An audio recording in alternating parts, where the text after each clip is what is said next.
Al principio todo era oscuridad, y entonces un estallido dio lugar a una infinita expansión del tiempo, el espacio y la materia.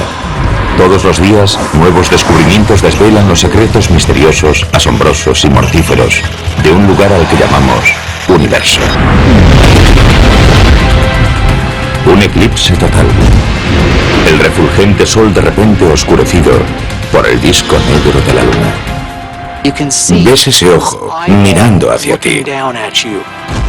Tan hermosos como sobrecogedores, los eclipses nos advierten de las potentes tormentas solares que quizás cumplan la profecía que vaticina el caos en la Tierra en el año 2012. El pánico cundiría entre la población, no habría refrigeración, no habría luz. Los eclipses de estrellas distantes nos están descubriendo nuevos planetas, incluso otras tierras. Algunos aparecieron casi al instante. La búsqueda abarca todo el universo, pero empieza aquí en la Tierra, cuando el Sol oculta su cara durante un eclipse total.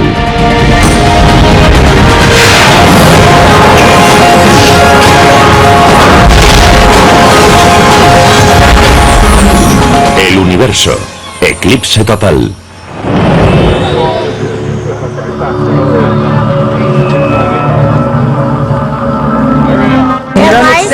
Es un espectáculo celeste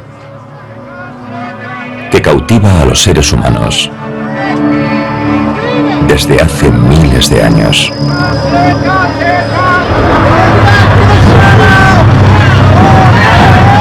Un eclipse solar total.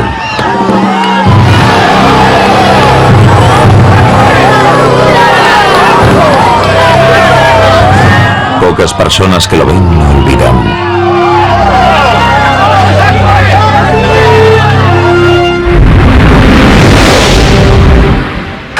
Presenciar un eclipse solar total en directo es una experiencia maravillosa, sobrecogedora y muy emocionante. Nunca he experimentado nada comparable. Hay personas que, como el astrónomo Glenn Snyder, integran un grupo de forofos de los eclipses, dispuestos a ir a cualquier lugar, en cualquier momento, para verlos. Es emocionante porque el cielo se oscurece, no como en plena noche, sino como en un anochecer oscuro. Y ves ese ojo observándote. El disco negro, que antes era el sol, es la silueta de la luna. Es una experiencia que cuesta creer que solo dure 1 o 2 minutos. Parece durar una eternidad, y en realidad es solo un instante.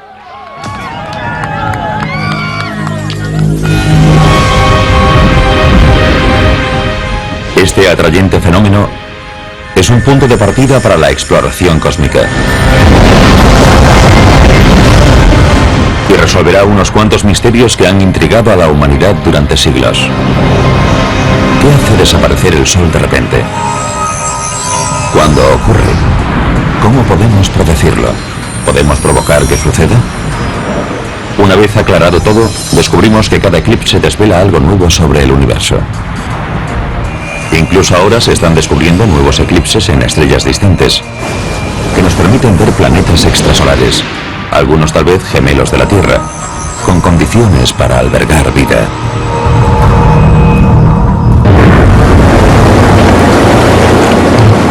Todo empieza por el misterio de nuestros propios eclipses. Un sol que de repente desaparece a plena luz del día. Visibles desde antes de que haya constancia escrita, los antiguos contemplaban los eclipses con asombro y temor.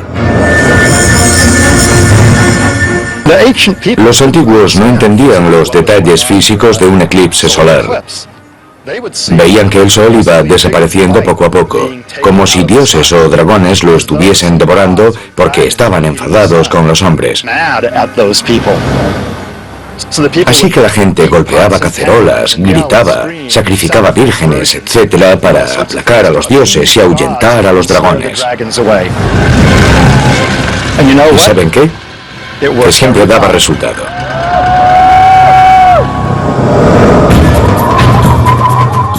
A lo largo de miles de años, Observando pacientemente los movimientos del Sol y la Luna en el firmamento, los astrónomos antiguos comprendieron que los eclipses ocurrían cuando la Luna pasaba por delante del Sol.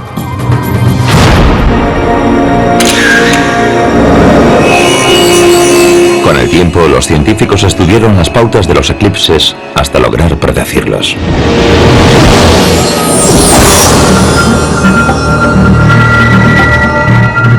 Los babilonios descubrieron el denominado ciclo de Saros hace más de 22 siglos.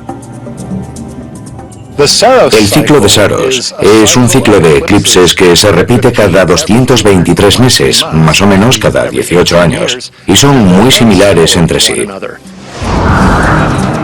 Los griegos conocían ese descubrimiento babilonio, tal como sabemos por el extraordinario mecanismo de Anticítera, un antiguo artilugio hallado en 1901 en un barco hundido en el Mediterráneo. En un principio se pensó que el mecanismo de Anticítera era una especie de reloj y luego un medidor astronómico. Era un mecanismo muy complejo con muchos engranajes, capas y planos. Los arqueólogos están intrigados por el mecanismo de Anticítera desde que se encontró.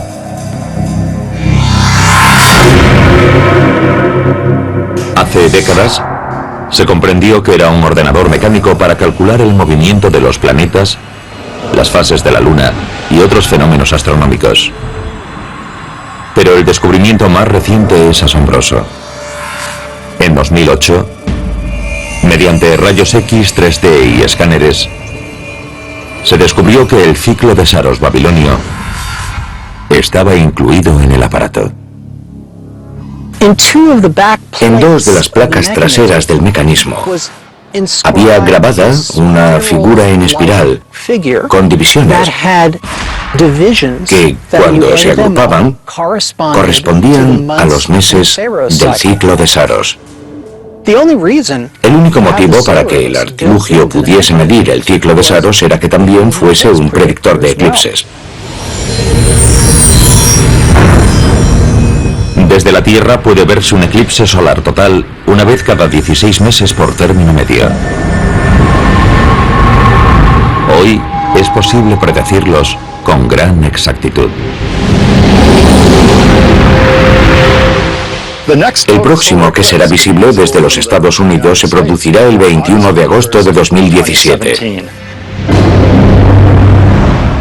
Pero los astrónomos actuales pueden hacer mucho más que dar la fecha de un eclipse. Un mapa de eclipses muestra la ruta exacta desde la que será visible el eclipse total de 2017. Y el desarrollo está calculado al segundo. Alcanzará su fase total a las 10:17 horas y 18 segundos de la mañana en Salem, Oregón. A las 13:15 horas y 55 segundos de la tarde en San Luis, Missouri. Y a las 14:41 horas y 55 segundos en Columbia, Carolina del Sur.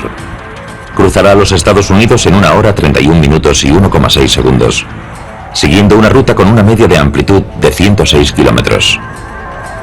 Con información tan exacta, cualquiera que desee verlo podrá hacerlo. El público podrá acudir a los puntos de la senda de totalidad. Es una oportunidad que todo el mundo debería aprovechar, porque los eclipses totales son pocos y muy espaciados.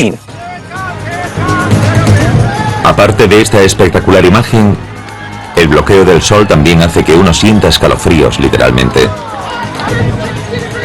Durante un eclipse solar total, la temperatura puede bajar tanto como casi 2 grados. Eso, por supuesto, no es nada comparado con las temperaturas del espacio, donde se desarrolla todo el fenómeno. ¿A qué temperatura puede descender el universo? Es lo que Carlo de Boulder, Colorado, le ha preguntado a nuestro programa El Universo. Su pregunta decía: ¿cuál es la temperatura actual del universo y por qué está tan frío? Buena pregunta, Carlo, muy interesante. Aquí, cerca del Sol, sentimos calor, pero en el espacio la temperatura es de menos 270 grados. Hace mucho frío. Esto se debe a que el universo es como un gas en expansión y lleva 1.400 millones de años expandiéndose y enfriándose.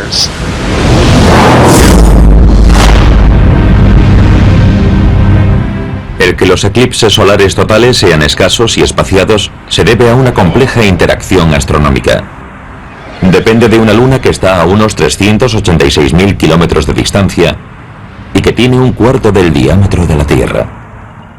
Para demostrar lo difícil que es que dos objetos se alineen para crear un eclipse, usaré esta pelota de ping-pong que representará a la Tierra y esta pequeña canica que hará las veces de la Luna. Es tan pequeña que tengo que sujetarla con pinzas para que puedan verla. Bien, la Tierra y la Luna están más o menos a esta distancia en el espacio.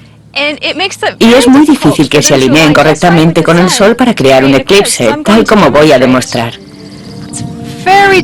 Cuesta mucho que se alineen exactamente para que se produzca un eclipse. Pero cuando lo consigo, vemos una sombra tenue sobre la pelota de ping-pong, muy similar a las bonitas fotos de los eclipses tomadas desde el espacio.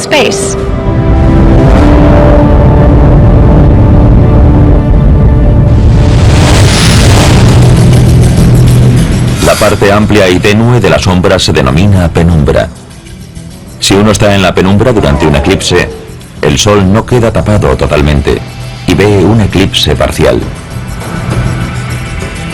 La pequeña parte central oscura de la sombra se llama umbra. Si estamos en ella, el Sol está completamente tapado y vemos un eclipse total. Debido al avance de la Luna en su órbita, la umbra se desplaza por la Tierra, trazando una franja clara que se llama senda de totalidad. El único sector donde es bien visible el eclipse total. La anchura de la umbra no suele llegar a los 160 kilómetros, así que hay que escoger bien el sitio para ver un eclipse solar total. Y ver un eclipse de un 97 o un 98% no es comparable a ver uno al 100%. Hay que estar en la senda de totalidad. En el fenómeno de los eclipses hay más actores que nuestro Sol y nuestra Luna. Se pueden ver por todo el universo, porque hay eclipses en todas partes. El eclipse se da cuando un objeto se interpone entre nosotros y otro objeto, tapándole la luz.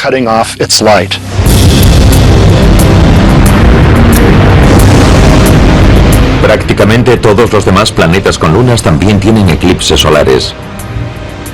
Tanto los que están aquí en nuestro sistema solar, como los que orbitan a otras estrellas del universo. Pero, ¿qué puede enseñarnos este espectáculo del cosmos sobre el universo? ¿Cómo es posible que un simple eclipse visto desde la Tierra pueda demostrar que las extrañas distorsiones del espacio y el tiempo, predichas por Albert Einstein, son correctas?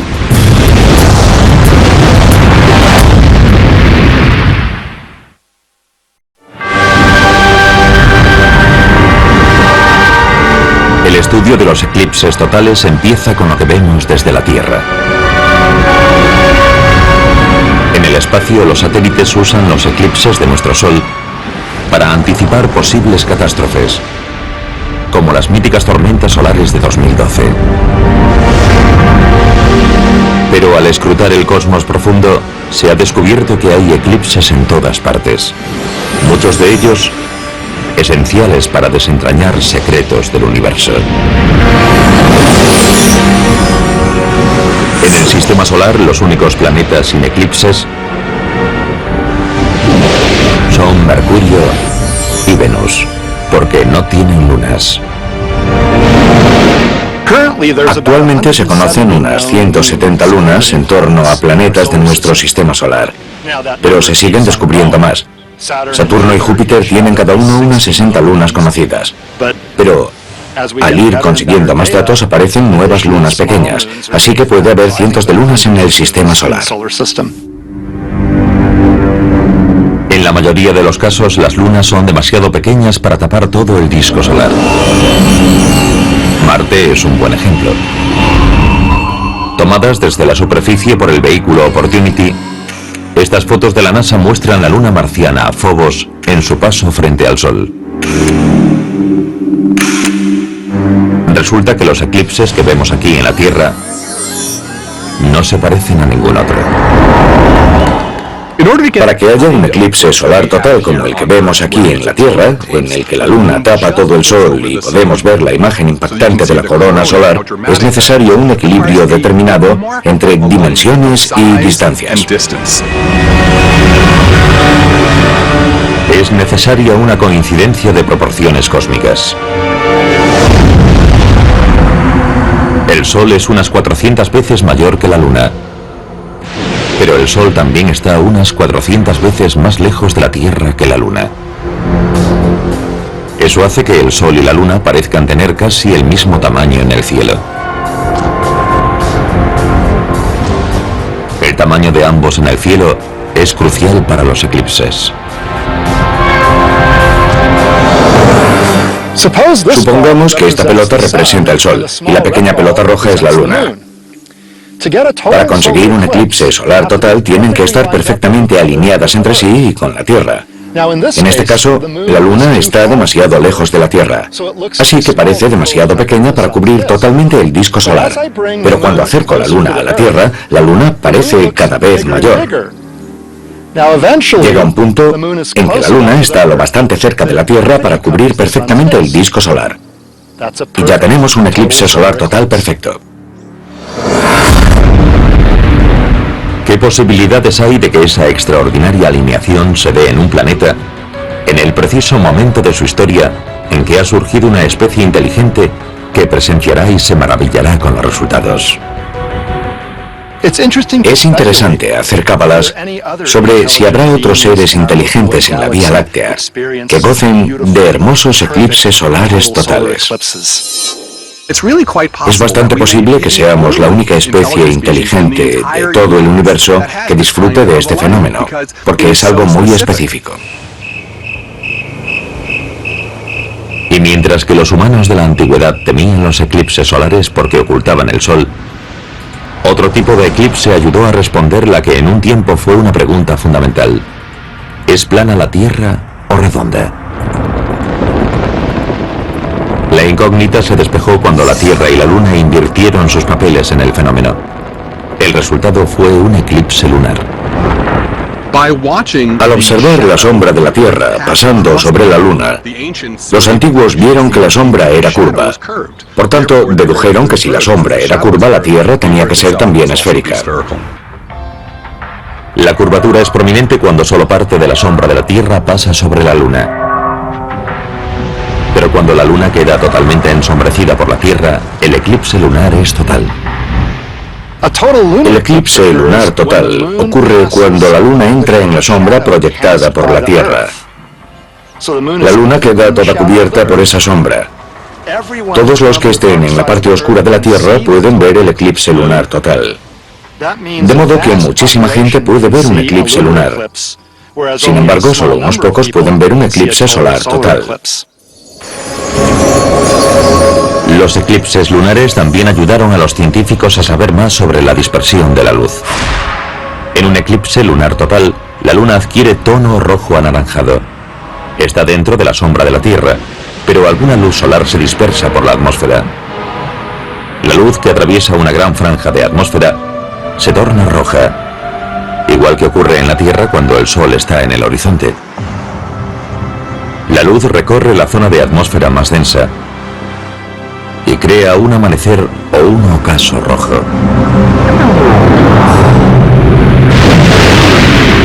La verdad es que todos los tipos de eclipse pueden enseñarnos mucho sobre la ciencia del universo.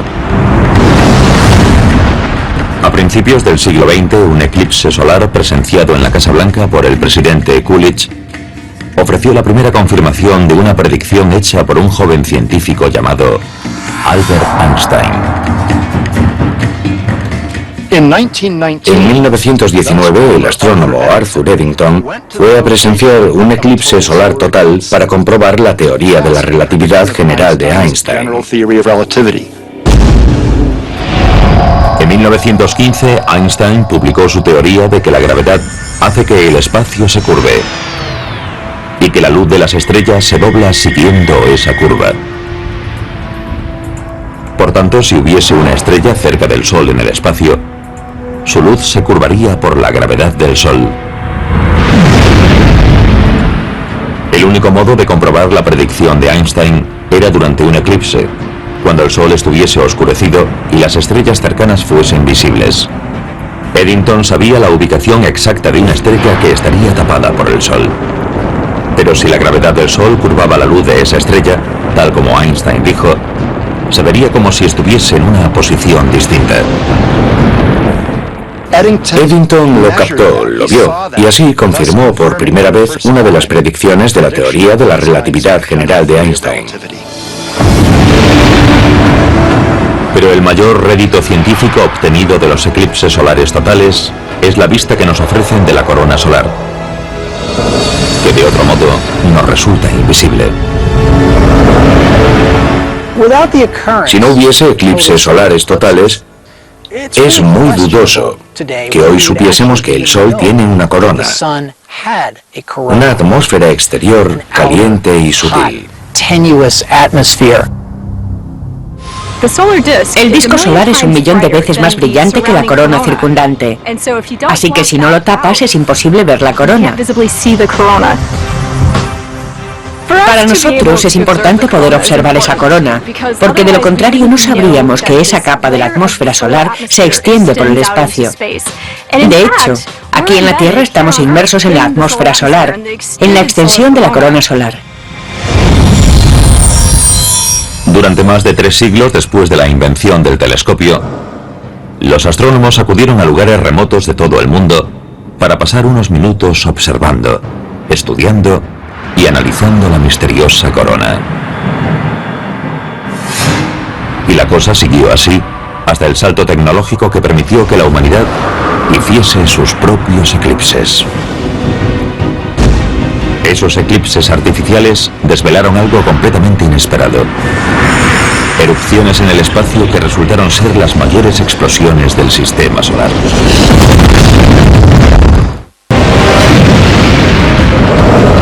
Todos los tipos de eclipse han resultado fundamentales para desentrañar muchos de los secretos que existen en el universo. Los eclipses permiten ver planetas que orbitan a estrellas distantes y tormentas solares que constituyen amenazas para la Tierra peores de lo que imaginamos. Las amenazas del Sol se ocultan en la corona, solo visible desde la Tierra durante un eclipse solar total. Ocurre solo una vez cada 16 meses por término medio y se ve en diversos lugares del planeta, lo cual no basta para estudiar bien un peligro tan mortífero. En el espacio, sin embargo, los satélites nos envían fotos del Sol en tiempo real. Las avanzadas ondas espaciales muestran la corona solar en todo su esplendor. Y nunca tienen que esperar a un eclipse. Su secreto es un artilugio que crea un eclipse artificial. Pongamos que quiero observar el Sol, que está aquí a mi lado. El Sol es muy brillante y esparce mucha luz por el cielo, tanta que no puedo ver qué hay alrededor de él. Pero si uso algo como un oclusor, como el que usaría un oculista, puedo tapar la luz. Elimino el fulgor y veo qué hay alrededor del Sol. Y puedo hacer lo mismo con las estrellas. El aparato que nos permite hacerlo se llama coronógrafo. Lo usamos para estudiar la corona solar y también para estudiar el entorno de las estrellas. Los coronógrafos, inventados en 1939, se aplicaron primero a los telescopios terrestres. Funcionaban mejor a gran altura, donde la dispersión de luz solar en la atmósfera es mínima. Pero los coronógrafos hacen su mejor trabajo en el espacio. Dos de las principales misiones que emplean coronógrafos son las de las naves SOHO y Stereo. Ambas fotografían la corona solar desde gran distancia y captan otros fenómenos que, sin estos eclipses artificiales, sería imposible ver. Las filmaciones del Sol grabadas por los satélites son fascinantes, porque se ven muchísimos cambios en la estructura de la corona, prominencias, llamaradas y demás. Y también podemos ver los llamados cometas rasantes solares, cometas que se acercan y casi tocan el Sol, pero que no llegan a hacerlo. Están demasiado cerca del Sol para ser visibles de noche o de día, pero al bloquear el disco solar sí pueden verse.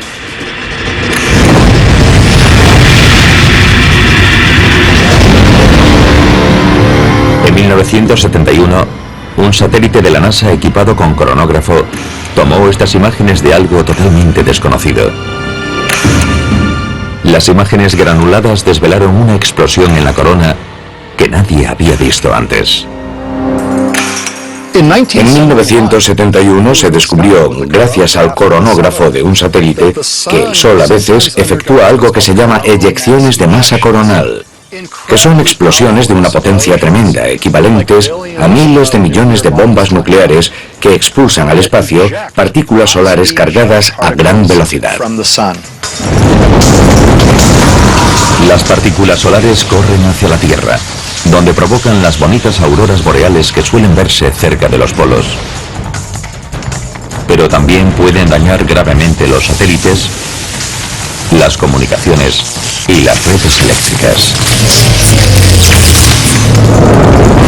Las eyecciones de masa coronal, o EMCs, se dan en la corona y suelen estar relacionadas con las llamaradas solares que ocurren en la superficie del Sol. Son las explosiones más fuertes que se conocen en el sistema solar, con una potencia cercana a la de 1000 millones de bombas de hidrógeno. Las eyecciones de masa coronal expulsan muchísima masa y energía magnética. Pueden tener un diámetro como la mitad del Sol. Son como grandes burbujas de materia y campo magnético que se alejan del Sol a más de 6 millones de kilómetros por hora. La cantidad de material solar expulsado es enorme. Durante una EMC, se expulsa al espacio una masa equivalente a 200.000 acorazados de la Segunda Guerra Mundial. Casi 100.000 millones de kilos de materia.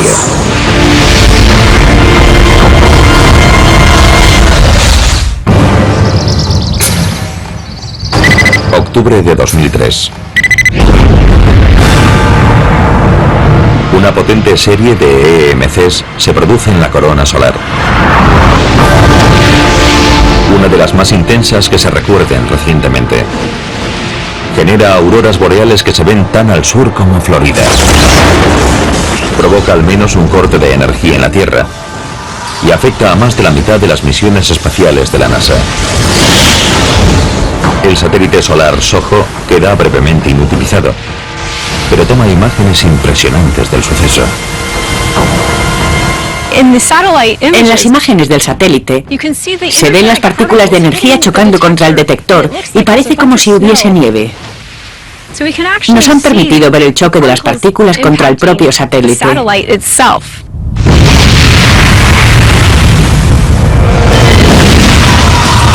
Pero puede haber más peligro en estas tormentas solares del que sospechamos. Aún no sabemos con qué frecuencia ocurren las más potentes. Pero los estudios más recientes indican que en el peor de los casos podrían azotar la Tierra con un viento solar cuyas consecuencias provocarían devastadoras pérdidas de vida.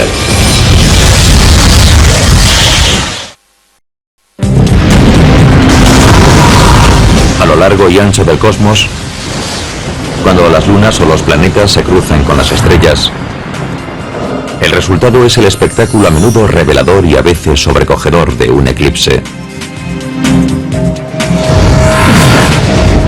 Aquí en la Tierra, gracias a los eclipses artificiales, hemos descubierto tormentas solares de violencia inusitada.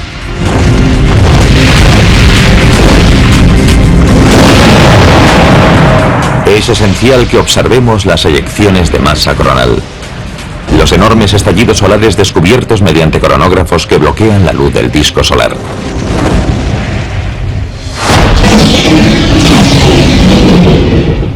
El mayor peligro se produce cuando el ciclo de las manchas solares está en su punto culminante, más o menos cada 11 años.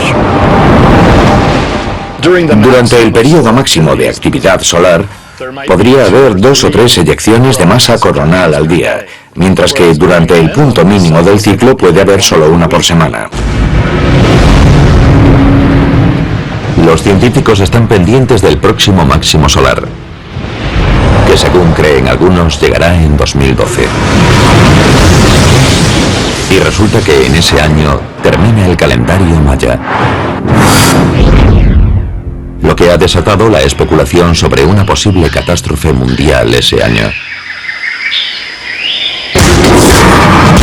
En realidad, ahora se cree que el próximo solar máximo será el más débil desde 1928 y no se producirá hasta después de 2012, aunque hacer una datación precisa todavía resulta imposible.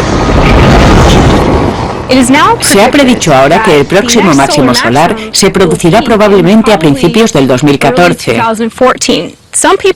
Algunos dicen que ocurrirá antes de eso, pero no hay nada seguro, porque no entendemos aún del todo el ciclo solar. Desde hace tiempo los científicos sospechan que una gran eyección solar, cuando ocurra, podría resultar catastrófica.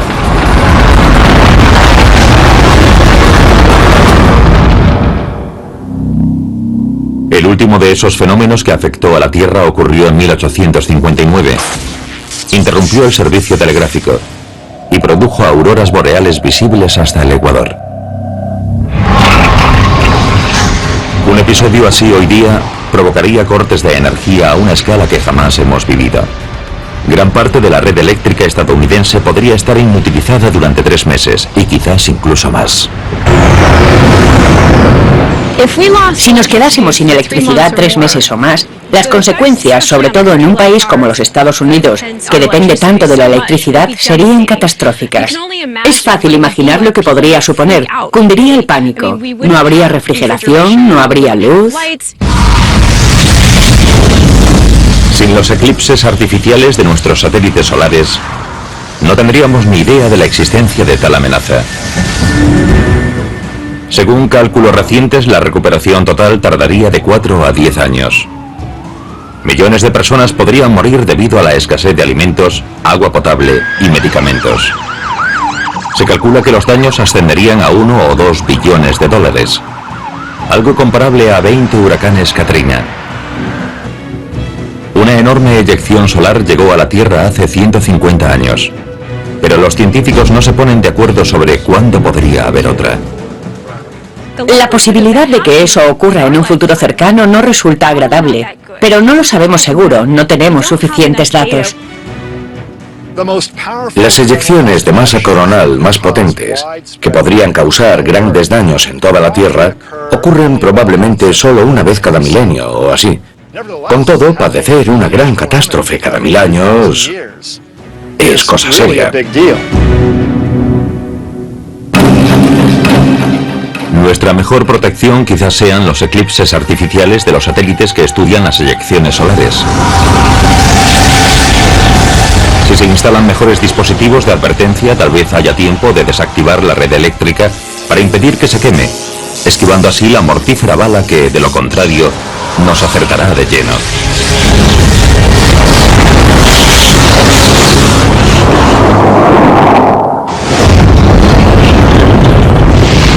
Las eyecciones de masa coronal pueden ser el fenómeno más espectacular descubierto al estudiar los eclipses, pero el universo está lleno de otros eclipses. Y cada uno nos enseña algo sobre el cosmos. Incluso un pequeño salto al espacio, no más lejos que a la Luna, hace que cambien las tornas. Y la Tierra se convierte en el objeto celeste que eclipsa el Sol. Imagínense lo importante que fue la imagen tomada por el Apolo 12 cuando su cámara enfocó hacia la Tierra y se pudo ver que ésta eclipsaba el Sol. Fueron unas imágenes que marcaron un hito para la humanidad. Por primera vez pudimos percibir de verdad que la Tierra era un objeto que flota en el espacio. Más lejos aún, la sonda Cassini capta a Saturno, prácticamente oscurecido, rodeado por anillos iluminados, cuando el planeta tapa el disco del Sol a casi 1.600 millones de kilómetros. Una imagen muy distinta de nuestra luna eclipsando el Sol la obtuvo la nave espacial Stereo B. Desde el espacio profundo, la luna se ve mucho más pequeña y pasa por delante del Sol en lo que se denomina tránsito. Este tipo de eclipse puede ser clave para despejar la incógnita de si puede haber otros planetas poblados en el universo. El tránsito es tan importante porque es una de las formas que tenemos de poder descubrir planetas extrasolares, planetas que orbitan a otras estrellas. La atractiva hipótesis se ve atenuada por la gran dificultad de su puesta en práctica. Hallar un planeta que esté transitando delante de su estrella es como ver una pulga cruzando ante el faro de un coche. Pero la ciencia se muestra a la altura. Y los nuevos telescopios espaciales, preparados para captar los pequeños eclipses que descubren planetas en torno a estrellas lejanas, están a punto de obtener resultados. Tras siglos de conjeturas, el descubrimiento de otra Tierra en las profundidades del espacio de pronto está al alcance.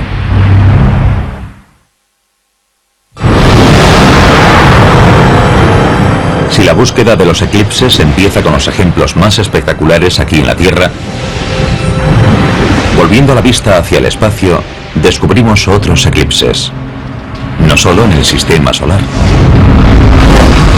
sino más allá, donde son clave para uno de los grandes objetivos de la astronomía: la búsqueda de planetas extrasolares.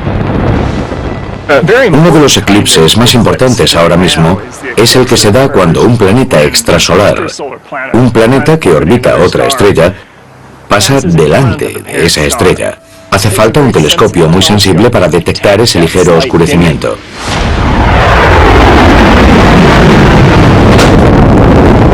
El proyecto más famoso en la actualidad es el telescopio espacial Kepler, que está en el espacio observando más de 100.000 estrellas similares al Sol, y buscará durante varios años el tránsito de planetas de tamaño terrestre por delante de sus estrellas. Sería estupendo poder hallar planetas alrededor de otras estrellas simplemente dirigiendo el telescopio hacia el espacio y hacerles una foto, pero resulta muy difícil. Y es porque las estrellas son de 10 millones a 10.000 millones de veces más brillantes que los planetas que las orbitan. Podemos demostrarlo fácilmente con este foco. Cuando lo enciendo, se ve que yo desaparezco por completo debido al resplandor, igual que un planeta desaparece por el fulgor de la estrella que orbita. La tarea del Kepler es medir la luminosidad de las estrellas, igual que podemos hacer con este exposímetro y nuestra estrella simulada, el foco. Esto es lo que pasa cuando se produce un eclipse. La aguja del exposímetro oscila cuando algo pasa delante del foco, creando un eclipse. El Kepler hace lo mismo, pero es tan sensible que puede detectar una fluctuación de 20 partes por millón. El Kepler puede detectar un planeta de tamaño terrestre alrededor de una estrella como el Sol en la zona habitable, es decir, una verdadera analogía Tierra-Sol. Y el Kepler es el primero capaz de hacer precisamente eso. El Kepler está entrenando en un sector de la galaxia que contiene unas 150.000 estrellas y observa cada una de ellas constantemente, midiendo la luminosidad de cada estrella cada 30 minutos, con la esperanza de detectar los mini eclipses causados por planetas en torno a algunas de ellas. Solo una pequeña parte de ellos estará en la posición correcta para que podamos ver su tránsito planetario. La mayoría de las estrellas con sistemas planetarios no experimentan tránsitos. Solo si se da una alineación casual y afortunada en la que el plano orbital del planeta esté dentro de nuestro campo de visión desde la Tierra, entonces podremos ver el paso del planeta delante de la estrella y, consecuentemente, el bloqueo de parte de su luz. La distante combinación de luz y sombra crea en cada tránsito una curva lumínica característica, que muestra la disminución de la luminosidad cuando el planeta cruza delante de su Sol. El Kepler obtuvo resultados tras solo unos cuantos meses de trabajo. Vimos las primeras curvas lumínicas, Pudimos ver tránsitos de inmediato. Algunos fueron casi instantáneos. La nave funcionaba de modo impecable. Los datos eran estupendos. Enseguida conseguimos un grado de precisión que se acercaba mucho al que esperábamos al principio. En enero de 2010, el equipo del Kepler anunció el descubrimiento de los 5 primeros planetas de la misión. 4 son gigantes de gas como Júpiter, y el quinto del tamaño de Neptuno. El Kepler captó sus tránsitos muchas veces en sus primeras semanas de observación. Eso quiere decir que orbitan sus estrellas en cuestión de días, produciendo un eclipse cada vez. Estos objetos están más cerca de su estrella, unas 10 veces más cerca que Mercurio lo está de nuestro Sol, y Mercurio es el planeta más cercano al Sol. Pero uno de los grandes objetivos del Kepler es buscar planetas similares a la Tierra en torno a estrellas similares al Sol, y eso lleva más tiempo, ya que orbitarán en un lapso de tiempo similar al nuestro una vez al año. Un planeta similar a la Tierra que orbite una estrella como el Sol producirá un oscurecimiento de una parte por 10.000, así que la señal será muy leve. Si está en la zona habitable, esa señal, el tránsito, durará 12 horas y se repetirá una vez al año, no una vez cada 3 días. De modo que hay que observar, hay que ser constante. Observas un año entero y esperas por un fenómeno que ocurre y dura 12 horas, y es muy leve, de una parte por 10.000. Cuando el Kepler capta la curva lumínica adecuada, los grandes telescopios de Tierra lo siguen. Toman medidas adicionales para comprobar que los eclipses están causados por planetas, con lo cual hay que comprobar muchísimos datos. En junio de 2010 teníamos aproximadamente 700 posibles planetas. El trabajo de confirmación que ahora hacen los telescopios terrestres es muy lento y seguirá en marcha aún durante meses y años. Mientras el proceso continúa, se espera que la lista de planetas del Kepler aumente por docenas pronto y luego por cientos. Calcular el porcentaje de acierto del Kepler es imposible, pero tal vez el 50% o más de sus candidatos resulten ser verdaderos planetas. El Kepler seguirá buscando pequeños eclipses durante 6 años y acumulará el censo de planetas de nuestra galaxia más completo que se haya logrado hasta ahora. El Kepler va a determinar si los planetas similares a la Tierra son comunes o escasos, y cualquiera de los dos resultados será muy interesante. Si resulta que son escasos, sabremos que nuestro planeta es muy especial en la galaxia. Con todo, hay motivos para creer que van a resultar frecuentes. Creo que en el fondo todos creemos que van a resultar muy comunes, pero no lo sabemos. Todavía no se ha confirmado. Por tanto, para descubrir planetas similares a la Tierra alrededor de otras estrellas, los eclipses serán las herramientas que lo harán posible. Lejos de la emoción que los forofos buscan al contemplar la Luna tapando la luz del Sol, los eclipses en el espacio pueden llevarnos a descubrir cuál es nuestro lugar en el cosmos. Cuando bloqueamos la luz de algunos de los objetos más luminosos de la creación, es como si amortiguásemos el ruido ensordecedor. Y ahora podemos oír solo los susurros secretos y reveladores del universo.